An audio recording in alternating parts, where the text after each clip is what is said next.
అందరికీ నేను రీసెంట్గా అయితే హోమ్ మేడ్ ఆయిల్ అయితే ప్రిపేర్ చేసి నేను లాంగ్ వీడియో ఒకటి పోస్ట్ చేశాను. చాలామంది ఏమడిగారు ఎలా అప్లై చేసుకోవాలి, హెయిర్ కేర్ గురించి కొన్ని టిప్స్ అయితే చెప్పమన్నారు. నేను దాని గురించి అయితే మాట్లాడదామని వచ్చా. ఫస్ట్ బాబు టైంలో అయితే హెయిర్ ఏం ఊడిపోలేదు. తర్వాత పాప ప్రెగ్నెన్సీ టైంలో అయితే హెయిర్ ఫాల్ చాలా ఎక్కువ స్టార్ట్ అయింది. అందువల్ల నేను ఇంకా హోమ్ మేడ్ ఆయిల్ ఇంట్లోనే ప్రిపేర్ చేయడం అయితే స్టార్ట్ చేశాను. హెయిర్కి అప్లై చేశాను, కొంచెం హెయిర్ ఫాల్ తగ్గిద్దాం. బిఫోర్ మ్యారేజ్ అయితే కలబంద పేస్ట్ కంపల్సరీగా హెయిర్కి అంతా అప్లై చేసేసుకొని వీక్లీ వన్స్ 2 టైమ్స్ అలా అప్లై చేసేసుకొని ఒక 1 అవర్ 30 మినిట్స్ ఉంచేసుకొని బాత్ చేసేదాన్ని. దాని తర్వాత కొంచెం హెయిర్ సిల్కీగా ఉండేది. నార్మల్గానే నాకు అప్పుడు హెయిర్ ఫాల్ అట్లాంటి ప్రాబ్లమ్స్ లేవు. హెయిర్ గ్రోత్ బాగుండేది. అబ్బా నేను హెయిర్ కట్ బాగా చేసేదాన్ని స్టైలింగ్ కోసం. ఆఫ్టర్ మ్యారేజ్ ఇంకా ప్రెగ్నెన్సీలో అది ఇది ఇంకా బాబు టైంలో హెయిర్ ఫాల్ అనేది ఎక్కువ ఏం అవ్వలేదు. నాకు పాప టైంలోనే హెయిర్ ఫాల్ స్టార్ట్ అయ్యింది. ఎందుకు అని చెప్పేసి అంటే ఆడపిల్ల పుడితే ఎక్కువ హెయిర్ పోతుంది అని అంటారు. మేబీ అందుకేనేమో అనుకున్నాను నేను. ఇంకా నేనైతే ఏం చెప్తానంటే వీక్లీ 2-3 టైమ్స్ అయినా ఆయిల్ అయితే కంపల్సరీగా అప్లై చేసుకోండి. నేనైతే హెయిర్కి ఆయిల్ అప్లై చేయకుండా అసలు ఉండలేను. ఎందుకు నాకు ఆయిల్ లేకపోతే హెడ్ ఎక్కువ వస్తుంది. కంపల్సరీగా నేను ఆయిల్ అయితే అప్లై చేసుకుంటాను.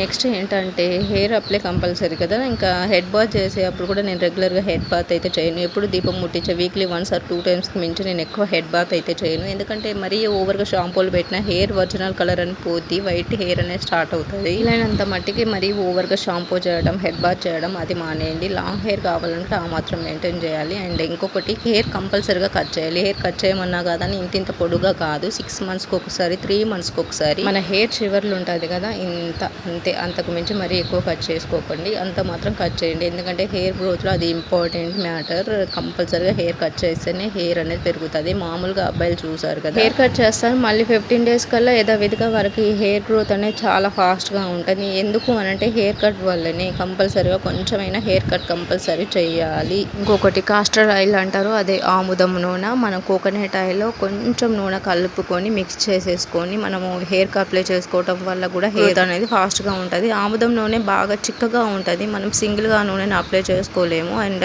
జిడ్డుగా ఉంటుంది. కంపల్సరీగా కోకోనట్ ఆయిల్ వేరే ఏదైనా అనదర్ ఆయిల్ ఏదైనా కానీ మిక్స్ చేసుకొని స్కాల్ప్కి అయితే పెట్టుకోండి. ఆయిల్ పెట్టుకునేటప్పుడు ఎప్పుడు అరిచేతి నిండా పూసేసుకోవద్దు. ఓన్లీ వేళ్ళకి అంటించేసుకొని మన స్కాల్ప్కి అప్లై చేసుకునేలాగా పెట్టుకోవాలి. అలాగన్నమాట. ఎప్పుడైనా మనం అరిచేతులంతా పూసేసుకుంటే మన ఆయిల్ అనేది మన చేతులకే ఉంటుంది తప్ప మన తలకి మాత్రం పట్టేదే ఉండదు. అదొకటి చూసుకోండి. నేనంత మట్టికి ఆకుకూరలు తినండి. అండ్ కళ్యామాకు కూడా మనం కూరల్లో వేసినప్పుడు తీసి పడేయకుండా కడుపులోకి డైరెక్ట్గా తీసుకుంటే ఇన్నర్గా కూడా మన హెయిర్ అనేది కొంచెం హెల్ప్ అవుతుంది. ఇప్పుడు ఒకప్పుడు కరివేపాకు తినేదానిగా తీసి అలా పడేసేదాన్ని. ఇప్పుడు కరివేపాకు అన్నంలో వస్తే మాత్రం నేను తీసి పడేను, కంపల్సరీగా తింటాను. షాంపూస్ ఎక్కువ యూజ్ చేయడం వల్ల హెయిర్ కున్న ఒరిజినల్ కలర్ పోయి కొంచెం వైట్ హెయిర్ అయితే స్టార్ట్ అవుతుంది. కంపల్సరీగా మీరు అది చూసుకోండి, అది ఆలోచనలో పెట్టుకోండి. అంతే. నేను హెడ్ బాత్ చేసిన తర్వాత హెయిర్ ఆరబెట్టుకునేది అంటే మామూలుగా ఇంట్లో పనులు చేస్తూ ఉంటా కాబట్టి అలాగే ఆరిపోతుంది. లేదంటే సన్లైట్ కూర్చుంటా, లేదంటే ఫ్యాన్ కింద కూర్చుంటా. అంతే తప్ప హెయిర్ డ్రై మిషన్లు అట్లాంటివి అయితే ఏం యూజ్ చేయను. ఇంకా నెక్స్ట్ ఏంటి అని అంటే మనం పోనింగ్ వేసుకున్నప్పుడు క్లిప్స్ ఇక్కడ పైన పెడతా ఉంటాం కదా. క్లిప్స్ పైన పెట్టేసరికి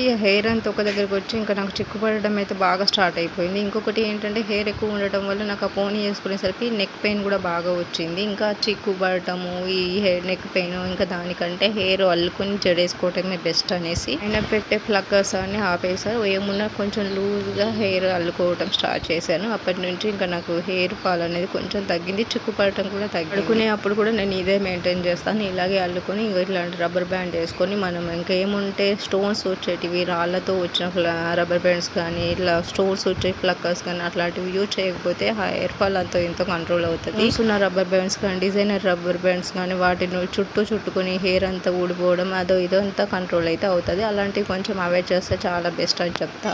నా హెయిర్ ఎంత లావు ఉండేదంటే అంత సన్నగా అయిపోయింది. ఇప్పుడు చూస్తున్నారు కదా చాలా లావు ఉండేది. అండ్ వితిన్ 15 డేస్లోనే పాప పుట్టిన తర్వాత, పాపకి 6 మంత్స్ వచ్చిన తర్వాత వితిన్ 15 డేస్లోనే హెయిర్ ఊడిపోయిందంటే అది బీభత్సంగా ఊడిపోయింది. ఇంకా దీన్ని ఎలా కంట్రోల్ చేయాలా అనేసి అయితే ఇందులేక హెయిర్ ఆయిల్ తీసుకున్నా, నెక్స్ట్ రోజ్మెరీ ఆయిల్ తీసుకున్నా, తర్వాత విటమిన్ ఈ క్యాప్సిల్ తీసుకున్నా. ఈ క్యాప్సిల్ ఒక టాబ్లెట్ పిండేదాన్ని ఆయిల్లో. ఇంకొకటి ఇంకా రోజ్మెరీ ఆయిల్ ఏమో 1-2-3 డ్రాప్స్, అంతకు మించి ఇంకా అవసరమే లేదు. 2-3 డ్రాప్స్ అంతే సరిపోతుంది. అది చిన్నగా ఉంటుంది బాటిల్. ఇంకొకటి ఇందులేక హెయిర్ ఆయిల్. ఇందులేక హెయిర్ ఆయిల్ చాలా కాస్ట్ ఉంటుంది. ఈ 3 మిక్స్ చేసి ఓన్లీ స్కాల్ప్కి మాత్రమే పెట్టేదాన్ని. స్కాల్ప్ ఏంటంటే హెయిర్ గ్రోత్ అనేది మనకు అక్కడి నుంచే స్టార్ట్ అవుతుంది కాబట్టి నేను స్కాల్ప్కి కంప్లీట్గా అప్లై చేసేదాన్ని. మంచిగా మసాజ్ చేసిన తర్వాత నెక్స్ట్ నేను కింద హెయిర్కి మాత్రం కోకోనట్ హెయిర్ ఆయిల్ యూజ్ చేసేదాన్ని. అంటే ఇందులేక హెయిర్ ఆయిల్ వీటికే బడ్జెట్ ఎక్కువ అవుతుంది. ఇంకా ఇవన్నీ కంప్లీట్గా కింద వరకు మనం యూజ్ చేయాలని అంటే ఇంకా ఉన్న బడ్జెట్కి డబుల్ అవుతుంది అన్నట్టుగా నేను కొంచెం సేవింగ్ గురించి, అవును సేవింగ్స్ గురించే నేను కాస్త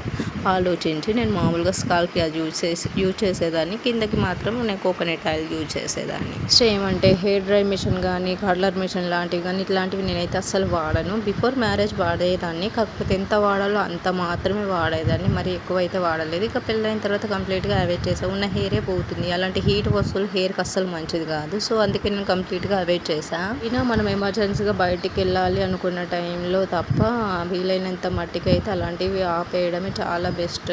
ఉన్న హెయిర్ పోకుండా ఉండాలంటే ఆ మాత్రమైన కేర్ అయితే ఇంపార్టెంటే అని చెప్తా. ఇంకా షాంపూస్ విషయానికి వస్తే నేను ఏ షాంపూ అయితే ఆ షాంపూనే వాడతా. పలానా షాంపూ అని అయితే ఏమీ లేదు. బిఫోర్ మ్యారేజ్ ఉండేదబ్బా, ఇంకా ఆఫ్టర్ మ్యారేజ్ ఆ కేరే లేదా, కేర్ లేకనే ఇలా ఉండిద్ది. ఇప్పుడైతే ఏ షాంపూ అయినా వాడతాను కానీ వాడే షాంపూనే కొంచెం తక్కువగా వాడతాను. మరీ ఎక్కువ హెడ్ బాత్లు చేసేయడం, మరి షాంపూని గుండెకేసి రుద్దేయడం అలాంటివి అయితే చేయను.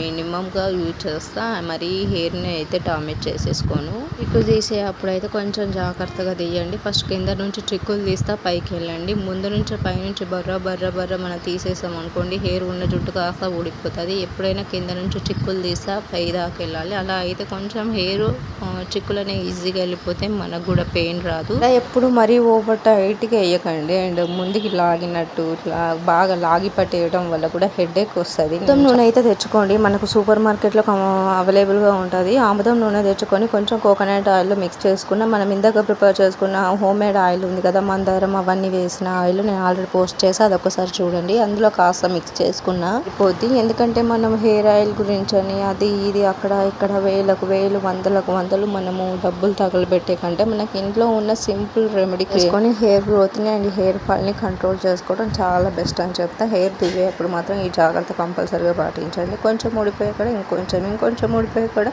ఇంకొంచెం ఇలా తగ్గుతూనే వస్తుంది. హెయిర్ ఫాల్ అనేది తగ్గుతుంది కంపల్సరీగా మనం ఇవన్నీ ఫాలో చేస్తే. ఉన్నా కదా మీకు ఇంత హెయిర్ ఫాల్ కంట్రోల్ అవ్వటం మాత్రం కంపల్సరీగా కనిపిస్తుంది. హెయిర్ ఫాల్ కంపల్సరీగా కంట్రోల్ అవుతుంది. హెయిర్ చూసే అప్పుడు కూడా మినిమం జాగ్రత్త అయితే తీయించాల్సిందే. మనం స్నానం చేసేటప్పుడు కూడా షాంపూని ఎప్పుడు డైరెక్ట్ స్కాల్ప్కి అయితే పెట్టకండి. వాటర్లో కంపల్సరీగా మిక్స్ చేసుకున్న తర్వాతనే మన హెయిర్కి అప్లై చేసుకోండి షాంపూని ఎప్పుడైనా సరే. తర్వాత కండిషనర్ అనేది తెలిసిందే కదా, మన స్కాల్ప్కి కాకుండా జస్ట్ హెయిర్కి ఇట్లా అప్లై చేసేసుకొని ఒక 10 to 15 minutes పెట్టేసుకొని ఇక డైరెక్ట్ వాష్ చేసేసుకోవడం కండిషనర్. అది మీకు తెలిసిందే, నేను చెప్పనవసరం లేదు. ఏంటంటే కండిషనర్ వల్ల హెయిర్ అనేది కొంచెం హెల్తీగా ఉంటుంది, బెస్ట్ అన్నమాట. కండిషనర్ ఉంటే యూజ్ చేయండి. లేదు అంటే ఇంకా మనం బడ్జెట్ పెట్టలేమనంటే ఏం చేయలేం. మినిమం టిప్స్ పాటించి మన హెయిర్ని అయితే మనం కాపాడుకోవచ్చు. అయితే మన హెయిర్ ఫాల్ కంపల్సరీగా కంట్రోల్ అవుతుంది. హెయిర్ గ్రోత్ అయితే కంపల్సరీగా స్టార్ట్ అవుతుంది. అండ్ ఇంకొకటి ఏంటంటే ఆముదం నూనె అంటే విటమిన్ ఈ క్యాప్సిల్, ఇవి యూజ్ చేయండి కంపల్సరీగా. ఆముదం నూనె అయితే నేను హోమ్ మేడ్ ఆయిల్ రెడీ చేశాను కదా, అందులో కాస్త మిక్స్ చేసుకుని అయితే యూజ్ చేయండి. మంత్స్కి ఒకసారి 6 monthsకి ఒకసారి హెయిర్ అనేది లాస్ట్ చివర్లో మాత్రం కంపల్సరీగా కట్ చేయండి. ఇది మర్చిపోవద్దు. చిక్కులు తీసేటప్పుడు కింద నుంచి మెల్లగా తీసుకుంటూ పైనుంచి ఇలా తీయడం వల్ల హెయిర్ ఫాల్ కంట్రోల్ అవుతుంది. ఇది ఒకటి గుర్తుపెట్టుకోండి. చాలా తక్కువ యూజ్ చేస్తే చాలా బెస్ట్. ఎప్పుడైనా హెయిర్ ఒరిజినల్ కలర్ అనేది మిస్ అయిపోతుంది షాంపూస్ ఎక్కువ యూజ్ చేయడం వల్ల. ఏంటంటే వీలైన కోల్డ్ వాటర్ యూజ్ చేయండి హెడ్ బాత్ చేసేటప్పుడు. మరీ వేడి నీళ్ళు అస్సలు పోసుకోకూడదు నెత్తి పైన. ఇంకేమైనా డౌట్స్ ఉంటే మళ్ళీ అడగండి, నేను కామెంట్ చెప్తాను. వీడియో వచ్చేది లైక్ అండ్ సబ్స్క్రైబ్.